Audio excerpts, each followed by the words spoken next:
आमे माने त्यागर अर्थ बुझुचे कौन सी गोटे पदार्थ त्याग करिबा। त्याग अर्थ हैला समस्त प्रकार सुजोग थाई जे भोग करिबा पई इच्छा करे नाही ताकू कह जाय त्याग। न थाई किरी आमे माने गरीब लोक आमर खाइबा को नाही न खाई किरी आम खाद्य न पाई कि उपास रहिबा को त्याग कह जाय ना। समस्त प्रकार सुजोग थाई जे ताहाको भोग करे नाही ताकू कह जाय त्याग। माँ देवहूतिंकर कि प्रकार सुजोग थिला कि भली अवस्था रे सी कर्दम महामुनि सहित समय काटुथिले कि भली परिस्थिति रे थिले एते प्रकार उच्च कोटिर सौभाग्य ऐश्वर्य थिले मध्य ताहाकू से किभली भाव रे त्याग करिसंती ए संपर्क रे वर्तमान 5टी श्लोक रे कपिल भगवानकर माता देवहूति जो आश्रम रे अवस्थान करुथिले से आश्रम रूपरेख एवं तार ऐश्वर्य संपर्क रे 5टी श्लोक रे वर्णना कराई। एत प्रकार ऐश्वर्य भितर थिले माँ देवहूति ताहा समस्त त्याग करि मुक्ताकाश तले वृक्ष मूल रे तांकर तपस्चरण करुथिले एवं तांकर सेवा करिबा पई माँ देवहूति मनुराजांकर कन्या तांकर सेवारे नियुक्त थिले। दीर्घ दिन धरी तांकर कौनसी प्रकार अनुभूति बा कौनसी प्रकार भोग विलासर सौभाग्य प्राप्त ही पारिले नाही। माँ देवहूति जन सन्यासी सेवा मुक्ताकाश रे अवस्थान करिबा एवं नदी जल रे स्नान करिबा ए जो प्रकार कष्ट अवलंबन कले माँ देवहूति आस्ते आस्ते तांकर शरीर क्षीण हो गला एवं से अत्यंत दुर्बल ही पड़ले। बहुत दिन पर कर्दम महामुनि चिंता कले देवहूतिंकर जो प्रकार अवस्था से जने राजार कन्या तांकु किभली भाव रे भोग दरकार एतक विचार करी तांक प्रति कृपा परवश होई निजर तपस्या बल रे एक कामग विमान र सृष्टि कले। कामग विमान से कामग विमान विमान कई रपी जो कामग विमान सृष्टि कले से कामग विमान एक नगर सदृश ता देह से विमान रे समस्त प्रकार गृह उपकरण उपभोग्य वस्तु उपयुक्त भाव रे खाद्यपेय एवं दासदासी परिपूर्ण से विमान तपस्या बल रे कर्दम महामुनि सृष्टि करी 1 लाख वर्ष पर्यंत से विमान रे भ्रमण कले। देवहूति सहित 1 लाख वर्ष अत्यंत उच्चकोटीर उपभोग्य वस्तु सहित जीवन को अतिवाहित करी पर पर्याय रे सरस्वती नदी कूल रे से विमान को स्थापन कले। एठी जो विमान कथा कहा जाउची ए विमान आजिकालिका विमान नुह। आजिकालिका विमान गोटे निर्दिष्ट स्थान रो आउ गोटे निर्दिष्ट स्थान को जाई परिबो किंतु तत्कालीन समय रे जो विमान केवल कर्दम महामुनि नुह अन्यान्य संत महात्मा मानकर बा तपस्या बल रे जो भली भाव रे सेमानकर दिव्य विमान रे आकाश मार्ग रे गति करुथिले ताहा लोक लोकांतर को जाई पारुथिला। आम मानकर विमान वर्तमान पृथ्वी भितर भ्रमण करुची एवं ता देहरे किछि फुएल पडुची एवं ताको परिचालना करिबा पई कौनसी प्रकार जो प्रकार सुजोग रहउची किंतु जो विमान कथा एठी कहा जाउची केवल कर्दम महामुनिकर विमान नुह मुनि ऋषि माने मध्य ए भली भाव रे विमान रे गति करुथिले। सेमानक तपस्या बळ लोक लोकांतरे पड़ी कि वैकुंठ पर्यंत मध्य जाई परुथिले। आमे माने श्रीमद् भागवत रे ए भली सूचना पाइचे जे चतुसन वैकुंठ रे प्रवेश कले नारद भगवान के निकट रे प्रवेश कले। ये जो ब्रह्मा शंकर एवं देवता माने सेमाने आकाश मार्ग रे विमान रे गति कर विमान तपस्या द्वारा सृष्टि होउतिला मंत्र बल रे से विमान चालुतिला एवं तार शक्ति बहु व्यापक भाव रे थिला समस्त प्रकार भोग्य वस्तु से विमान रे संभव होउतिला कपिल भगवान पिता कर्दम महामुनि माँ देवहूति सहित से विमान नगर रे विमान रूपक नगर रे तांको सहित विलास व्यसन रे 1 लाख वर्ष काटिथिले जो थरे तो इच्छा रे गति करि परुतला से विमान एवं जोगी दुर्लभ उपभोग्य वस्तु विशाल काय कोठरी ता देहरे सब प्रकार सौभाग्यपूर्ण ऐश्वर्यपूर्ण पदार्थ द्वारा ताहा परिचालित होउतिला एवं सुशोभित होउतिला ताहाकु किभली भावरे उपभोग करुतले कर्दम महामुनि माँ देवहूति सहित ए कथा आमे आगुरु श्रवण करिचे ए भली भावरे जोगी दुर्लभ देव दुर्लभ सौभाग्य को अर्जन करिथिबा माँ देवहूति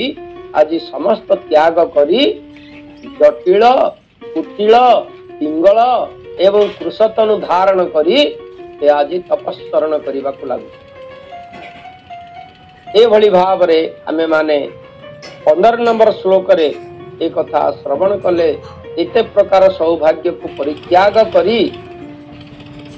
अन्यासिनी रूप रे तांकर जीवन यापन करुछे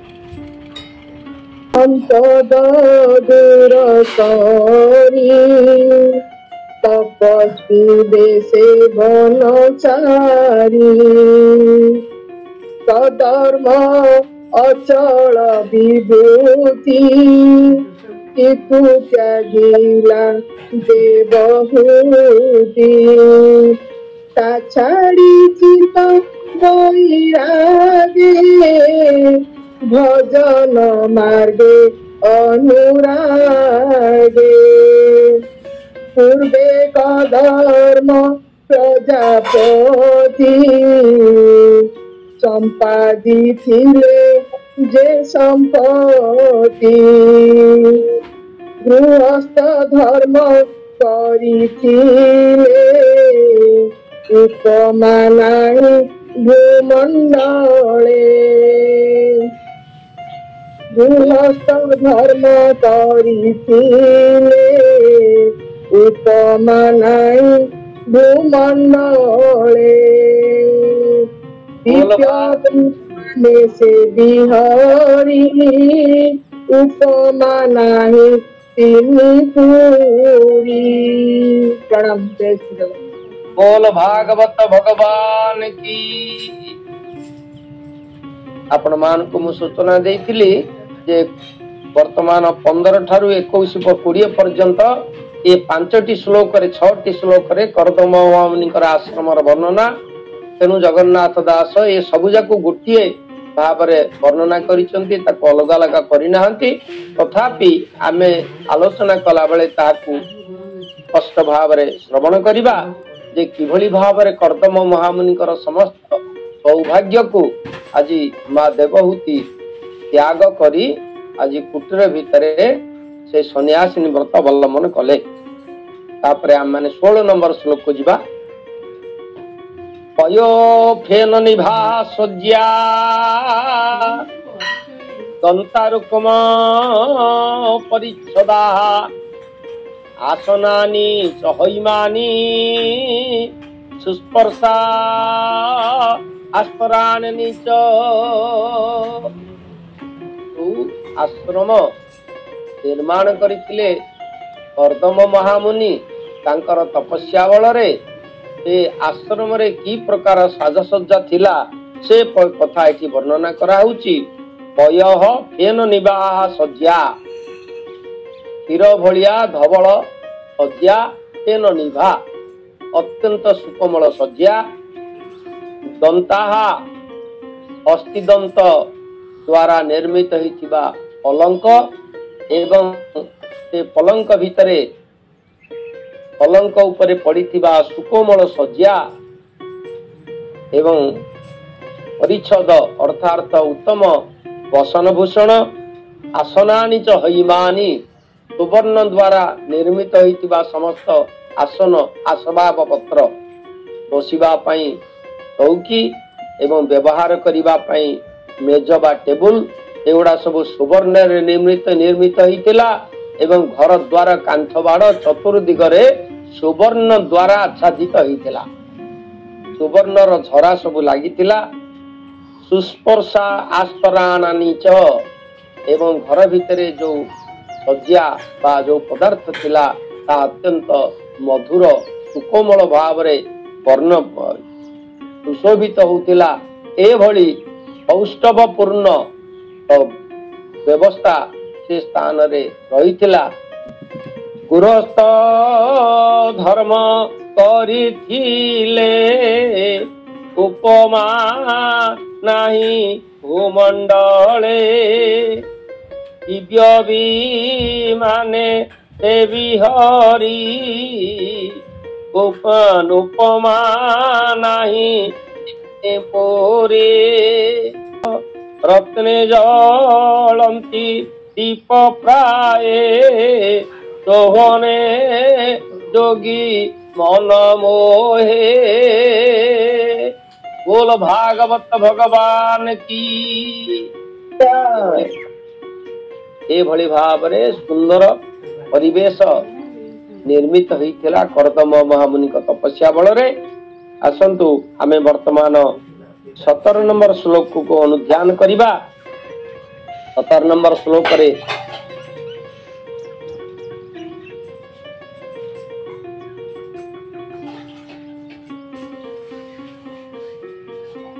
स्फटिक कुड्येषु महामारकतेषु च रत्न प्रदीपा भान्ति ललना रत्न संयुता इभली भावरे सुवर्णमय प्रदीप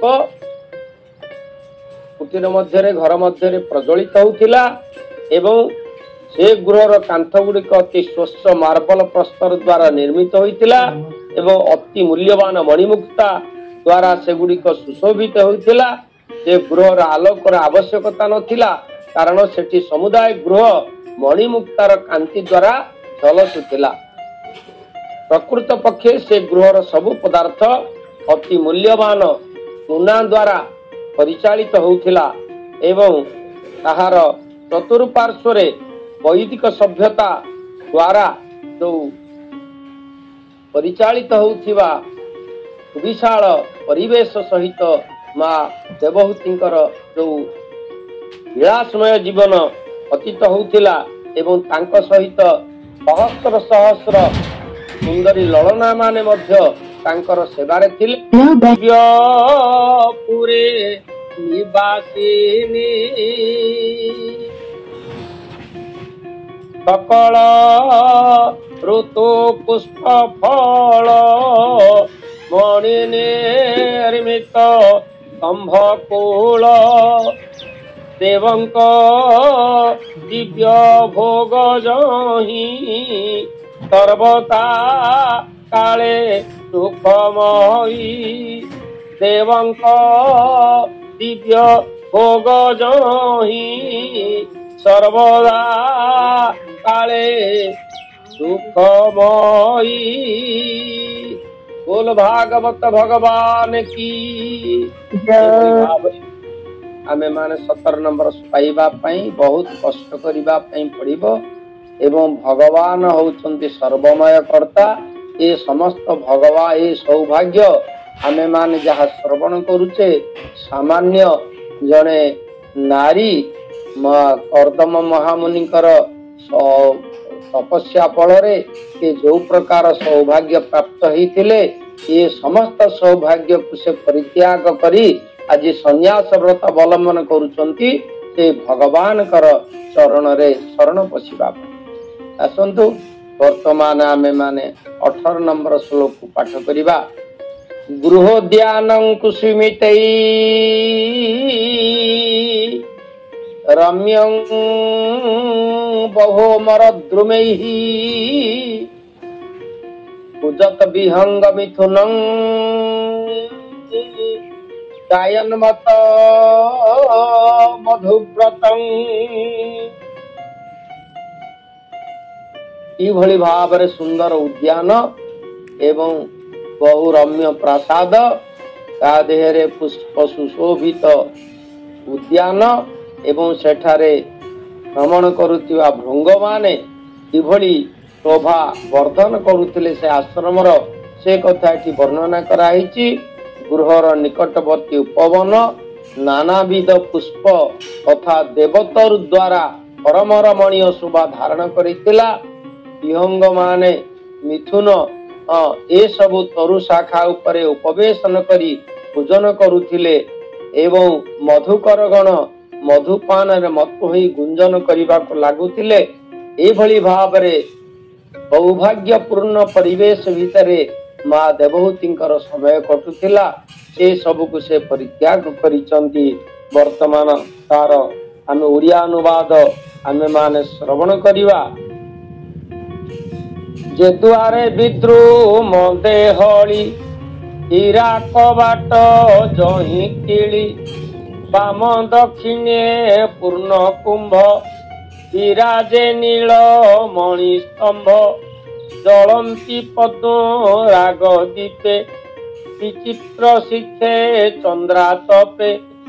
मौक्तिक हेम माला लंबे पाट दोलिका रत्न स्तंभे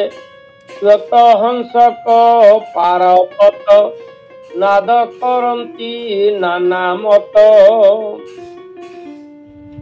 श्वेत हंसक पारवत नाद करंती उन्नमत विमान शिखे ज्वाला रंध्रे ध्रुव निर्गत धूम गंधे विहार स्थान सुमंडन सुवर्ण निर्मित प्रांगण।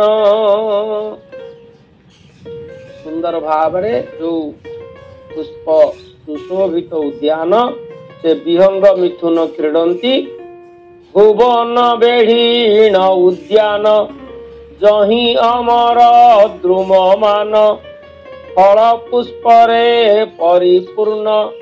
सही लंबित लतामान विहंग मिथुन क्रीडंती मत मधुप से गुंजंती विबुध अनुचर माने विहरु थांती से उद्याने। इभଳି भावरे शोभा वर्धन करुतिला से आश्रमर जो आश्रम कर्दम महामुनिकर तपस्या बल सृष्टि होइतिला। आसंतु वर्तमान आमे 19 नंबर श्लोक को जीवा। श्लोकटी हला जत्र प्रतिष्ठं आत्मानं विबुधा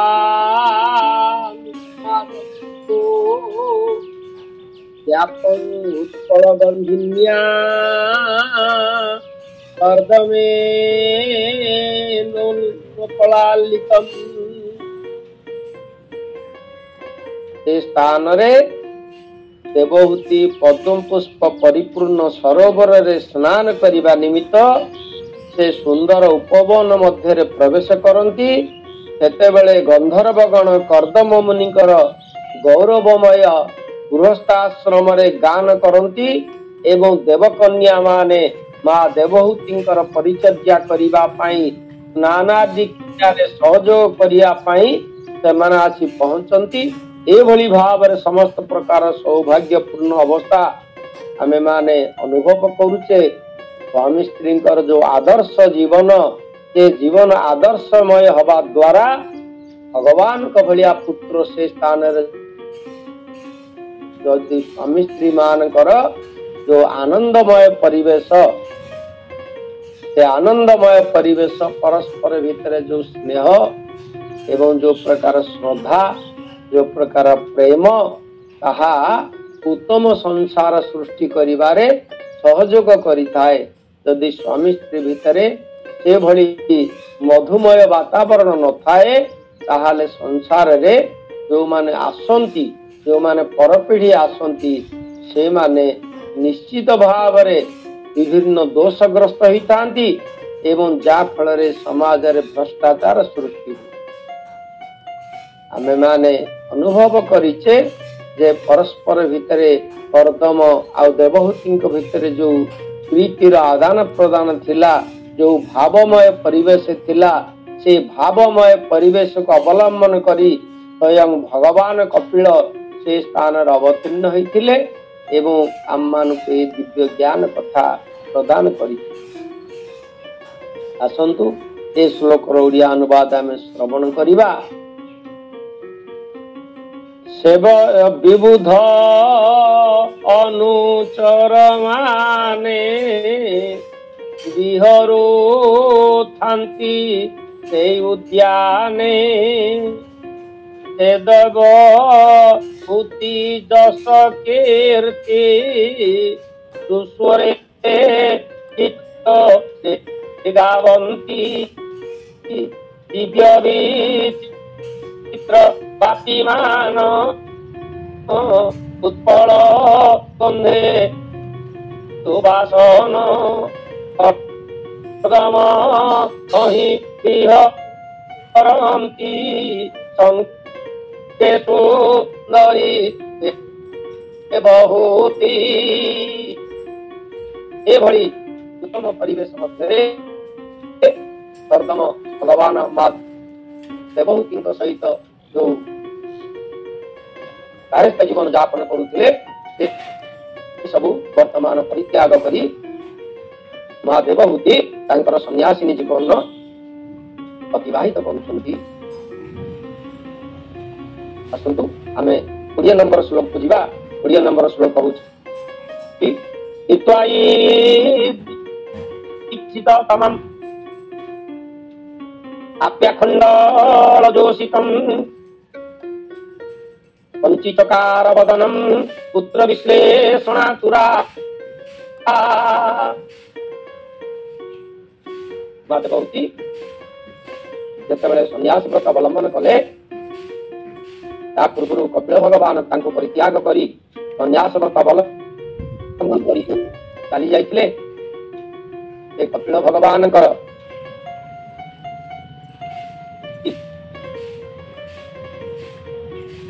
वैराग्य जात है पुत्र वात्सल्य ममतारे से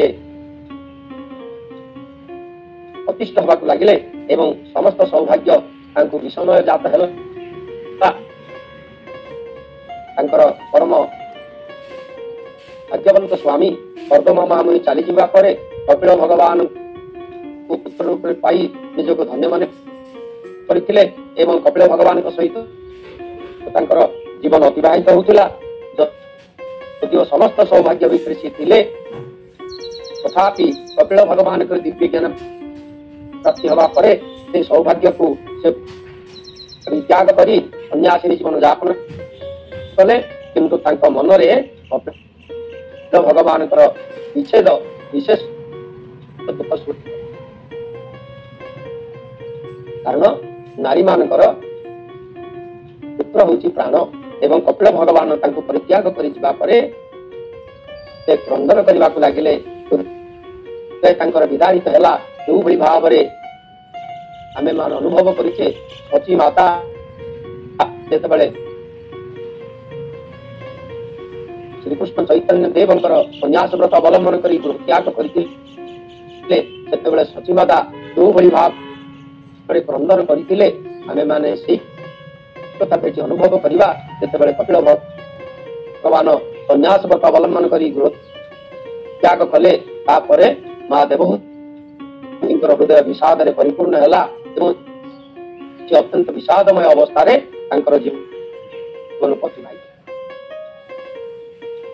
अत्यंत वैराग्य भाव रे से सन्यासिनी व्रत अवलंबन करी देह को एवं कष्टदायक परिवेश भीतर जीवन अतिवाहित करी इमिति खूब शीघ्र ये शरीर त्याग करी भगवान चरण रे से कपिल भगवान के निकट प्रवेश करिवे तांकर पदार बिंदरे शरण पशिवे ए भई भाव रे कामना करी से सन्यासिनी व्रत अवलंबन कले एवं दुईटी जिनिस को आम गोटे जिनिस परित्याग कले आ गोटे पदार्थ ग्रहण करमती का गोटे बोतल भितर वायु थी पर्यंत जल ता भर प्रवेश करे ना तेणु हृदय भितर माया थिबा पर्यंत दिव्यता प्रवेश करें ना माया आस्ते आस्ते वैराग्य जात हेले आस्ते आस्ते ताहा ईश्वर अभिमुख हुए एवं से भगवान को पाइबारे तार जीवन को समर्पित करे एभली भाव आमे माने आज 20 नंबर श्लोक पर्यंत अतिक्रम कले विशेष